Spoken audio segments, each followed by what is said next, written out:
ये जमानती नामदार उनके साथी दल सार्वजनिक रूप से वक्फ कानून को फाड़ देते थे। नीतीश कुमार को अपमानित करने की फैशन बन गई थी। ऐसे भद्दे शब्दों का उपयोग होता था। ये जमानती नेता जो जमानत पर घूम रहे हैं, वे बिहार में जा जाकर के जातिवाद का भाषण देते रहते थे। पूरी तरह नफरत का माहौल इस चुनाव में नजर आ रहा था। बिहार के इस चुनाव ने जातिवाद के उस जहर को पूरी तरह नकार दिया है।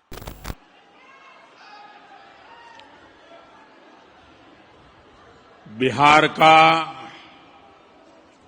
ऐतिहासिक विजय हुआ हो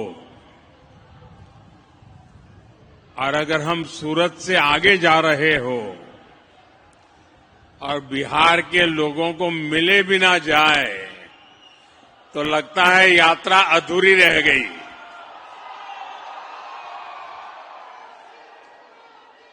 और इसलिए गुजरात में रहने वाले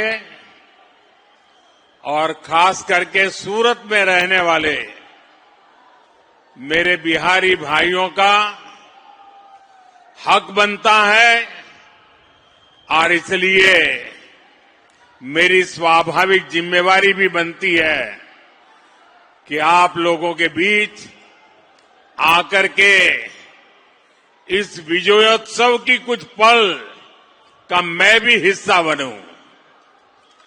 अचानक कार्यक्रम बन गया। मैं सुबह जा रहा था डेडियापाड़ा, तो यहां के हमारे साथियों ने मुझे कहा कि बिहार के लोगों की इच्छा है अगर आप 5-10 मिनट बाहर आ जाए तो लोग आ जाएंगे। और मैं देख रहा हूं दूर दूर तक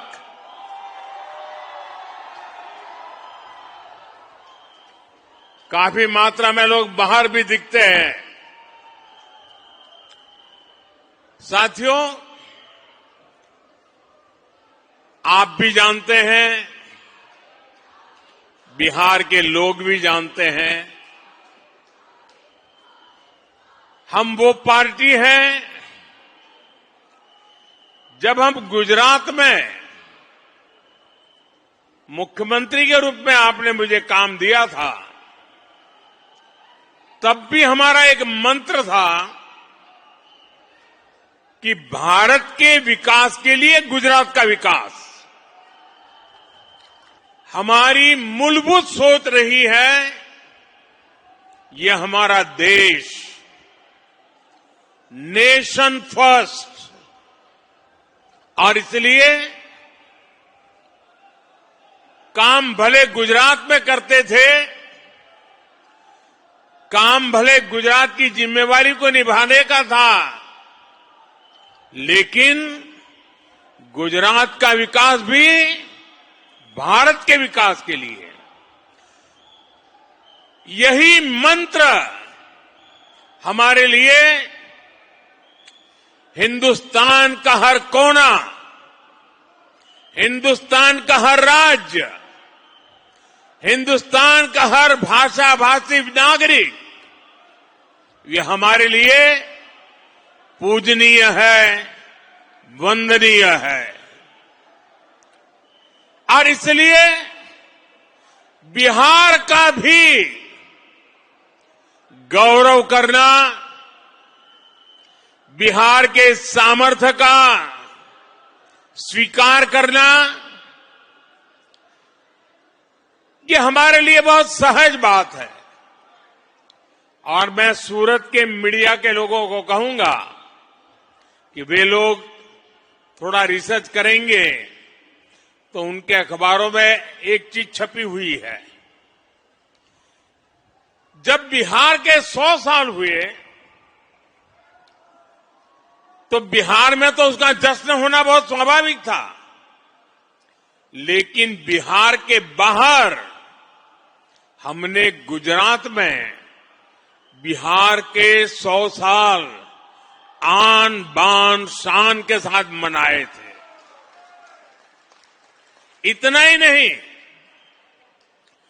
हमने बिहार के भिन्न भिन्न क्षेत्रों में जिन्होंने प्रगति की थी, जिन्होंने बिहार की विकास यात्रा में योगदान किया था, ऐसे भिन्न भिन्न क्षेत्र के 100 लोगों को सूरत में बुला करके उनका सार्वजनिक सम्मान किया था।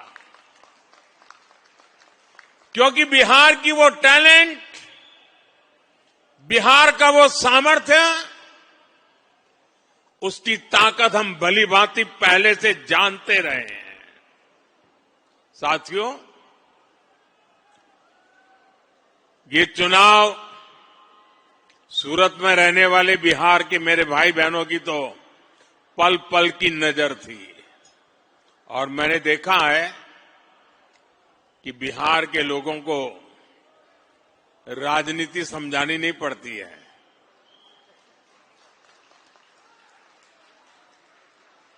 वो दुनिया को राजनीति समझाने की ताकत रखते हैं।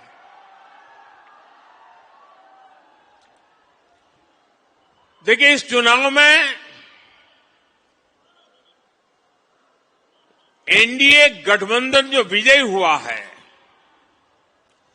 और महागठबंधन जो पराजित हुआ है, उन दोनों के बीच में 10% जितने वोट का फर्क है, 10%, ये बहुत बड़ी बात है जी। यानी सामान्य मतदाता ने एक तरफा, और मुद्दा क्या? विकास। आज बिहार के अंदर विकास के प्रति जो ललक है, हर जगह पे महसूस होती थी। और मैंने देखा था, जब कोविड के समय देश भर से हमारे श्रमिक भाई बहन मुसीबत में थे, लॉकडाउन था, पैदल चल चल करके अपने वतन की ओर जा रहे थे,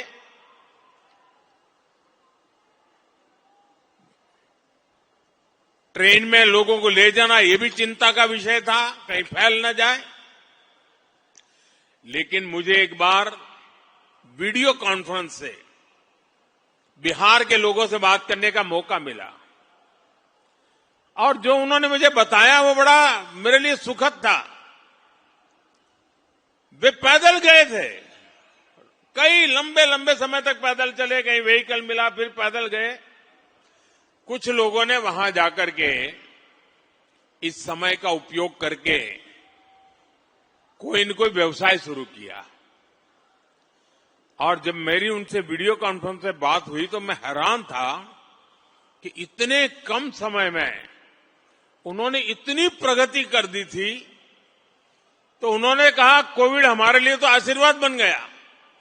बोले, अब हम तो किसी राज्य में वापस नहीं जाएंगे, हम तो यहीं रहेंगे। ये बिहार के लोगों की ताकत है। और वही बिहार आज दुनिया भर में छाया हुआ है। दुनिया में कहीं जाइए, बिहार की टैलेंट आपको नजर आएगी। और ऐसा बिहार अब विकास में नई ऊंचाई को प्राप्त करने का मिजाज दिखा रहा है। इस चुनाव में उस मिजाज के दर्शन हुए हैं। बिहार की माताएं बहनें और बिहार के नौजवान,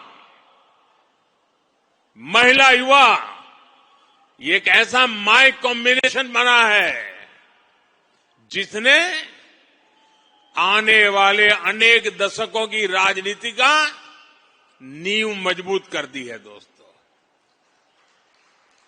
और जो राजनीति का अध्यक्ष लोग हैं, जो राजनीति पर विवेचना करते हैं, उनको कई महीने लगने वाले हैं बिहार के चुनाव नतीजों का क्या क्या प्रभाव होने वाला है इसका एनालिसिस करने में। और मैं साफ मानता हूं, हिंदुस्तान की राजनीति में इस चुनाव में आपने देखा होगा, पिछले 2 साल से बिहार में ये जमानती नेता जो जमानत पर घूम रहे हैं, वे बिहार में जा करके जातिवाद का भाषण देते रहते थे और उनसे जितनी ताकत थी उन्होंने जातिवाद का जहर फैलाने की थी। और पुराने जमाने से उनको लगता था शायद इससे उनका खेल हो जाएगा। बिहार के इस चुनाव ने जातिवाद के उस जहर को पूरी तरह नकार दिया है। ये देश के लिए बहुत ही उज्जवल संकेत है। बिहार के अंदर सार्वजनिक कार्यक्रमों में गैर कानूनी तरीके से जमीन ने कब्जा करके, मकानों को कब्जा करके जो वक्फ बना दिया जाता था, हमने देखा था तमिलनाडु में हजार साल पुराने गांव के गांव वक्फ प्रॉपर्टी बना दिए गए थे। देश भर में चिंता बन पड़ी थी। तब जाकर के हमने पार्लियामेंट में कानून पास किया वक्फ को लेकर के। बिहार के चुनाव में ये जमानती नामदार, उनके साथी दल सार्वजनिक रूप से वक्फ कानून को फाड़ देते थे और ये कहते थे कि हम जीत करके आएंगे, वक्फ कानून को लागू नहीं होने देंगे। बिहार के लोगों ने इस सांप्रदायिक जहर को भी विकास की राह पर चलते हुए पूरी तरह नकार दिया है। साथियों, वहां पर बिहार के वरिष्ठ नेता, आपने पिछले 2-3 साल के बिहार विधानसभा के दृश्य देखे होंगे। जिस प्रकार से नीतीश कुमार को अपमानित करने की फैशन बन गई थी, ऐसे भद्दे शब्दों का उपयोग होता था, जो पार्लियामेंट में भी जो दूसरे नामदार हैं वो भी पार्लियामेंट की सारी मर्यादाएं तोड़ करके जिस प्रकार की भद्दी हरकतें करते हैं, वैसी पटना में होती थी। न देश की जनता इसे स्वीकार करती है और न ही बिहार की जनता कतई इसको स्वीकार कर सकती है। ऐसे कई बातें हैं जिन्होंने इनके प्रति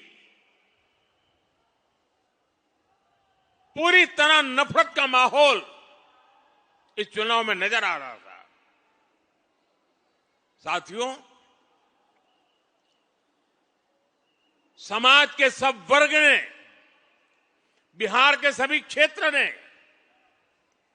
एनडीए के साथी दलों को अभूतपूर्व समर्थन दिया है। अगर मैं जहां दलित समुदाय के प्रभाव वाले क्षेत्र वाली सीटें हैं, 38 सीटें, 34 सीटें एनडीए जीत गया। ये इतना बड़ा झूठ फैलाते थे, दलित समाज ने उनको ठुकरा दिया। साथियों, देश ये मुस्लिम लीगी माओवादी कांग्रेस को एमएमसी, मुस्लिम लीगी माओवादी कांग्रेस, देश तो अस्वीकार कर चुकी है। कांग्रेस पार्टी में जो राष्ट्रीय विचारों से पले बड़े लोग हैं, जिन्होंने कभी इंदिरा जी और राजीव गांधी जैसे लोगों के नेतृत्व में काम किया है, ऐसे कांग्रेस का बहुत बड़ा वर्ग ये नामदार की हरकतों से दुखी है। वो कहते हैं अब कांग्रेस को कोई बचा नहीं सकता है। ये हालत हो गई है। एक दो दशक में 50, 60 साल तक एक चक्री राज करने वाले लोग इस प्रकार से खत्म हो जाएं, ये साफ साफ उनके लिए आत्मनिरीक्षण का विषय है। वे अपने साथियों को भी पराजय के कारण नहीं समझा पा रहे, वे अपनी पार्टी को भी पराजय के कारण समझा नहीं पा रहे हैं और इसलिए सरल रास्ता ढूंढ लिया है। कभी ईवीएम हरा देता है, कभी इलेक्शन कमीशन हरा देता है, कभी मतदाता सूची का शुद्धिकरण हरा देता है। एक ऐसी बहानेबाजी उन्होंने खोज ली है, वो बहानेबाजी खुद को तो शायद कुछ दिन ठीक रखेगी, लंबे अरसे तक उनकी कैडर को स्वीकार्य नहीं होगा। मुझे मालूम है पार्लियामेंट में जब युवा कांग्रेस के सांसद मिलते हैं, जो फर्स्ट टाइम कांग्रेस के सांसद है या उनके इंडिया अलायंस के सांसद है, वो मिलते हो कहते हैं साहब क्या करें, हमारी तो कैरियर खत्म हो रही। मैंने कहा क्या हुआ?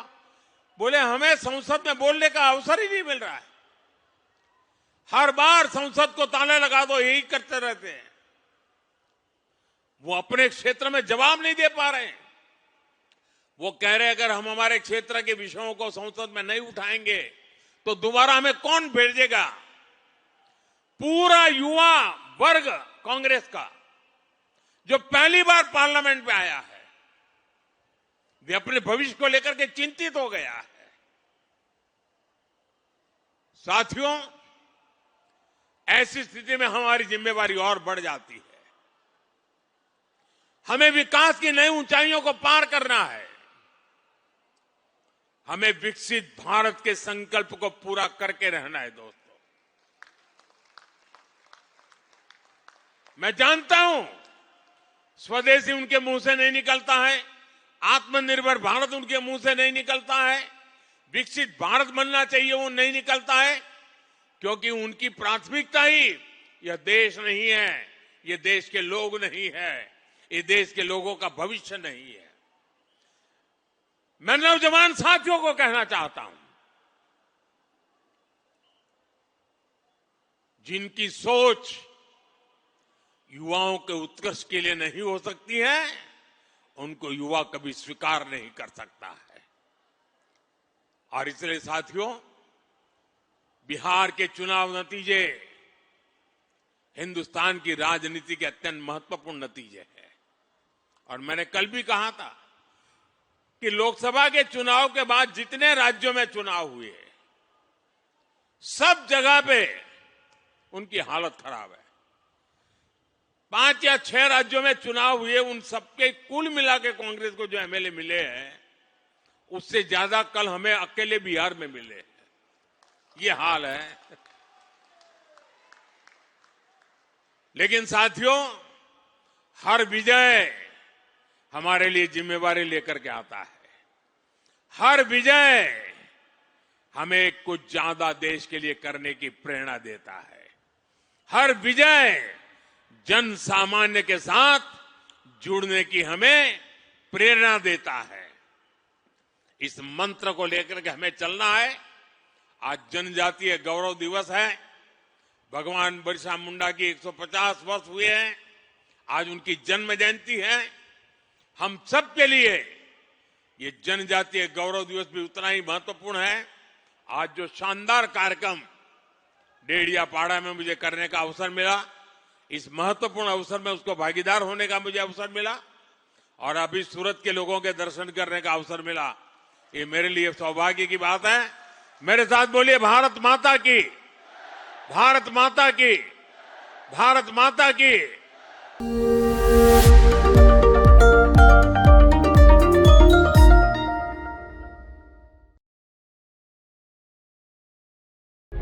प्रभातखबर.com, विश्वास वही, रफ्तार नहीं।